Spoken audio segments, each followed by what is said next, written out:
শামসুদ্দোহা শিমুল নামে ৪৮ বছর বয়সের এক ব্যক্তি চিকিৎসায় অবহেলা এবং অপচিকিৎসার অভিযোগে মৃত্যু হয়েছে। এমন অভিযোগে চিকিৎসকের বিচারের দাবিতে সংবাদ সম্মেলন করেছে মৃতের পরিবার এবং স্বজনরা। রাজধানী ঢাকা রিপোর্টার্স ইউনিটিতে সংবাদ সম্মেলনে মৃতের স্ত্রী সাইমা সুলতান এই অভিযোগ করেন।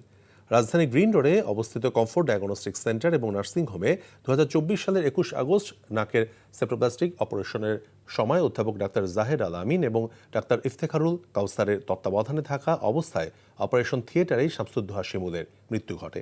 এই ঘটনায় সুষ্ঠু তদন্ত এবং বিচারের দাবি জানিয়েছে তার পরিবার ও স্বজনরা।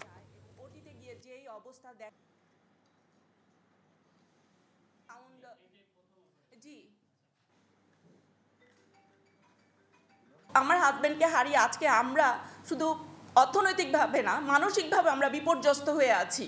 বিএমডিসি অতি শীঘ্র এই ধরনের ডক্টরের এগেনস্টে কী ধরনের ব্যবস্থা নিচ্ছে এটা যেন অতি শীঘ্র আমাদেরকে জানায়। আমি আশা করব তারা নিরপেক্ষ এবং পেশাদারিত্বের পরিচয় দিবে। বান্ডেল থাকলে প্রতি সেনমানিতে টাকা বাঁচবে। বিকাশ সেনমানি বান্ডেল কিনে জিতুন প্রতি লেনদেনে।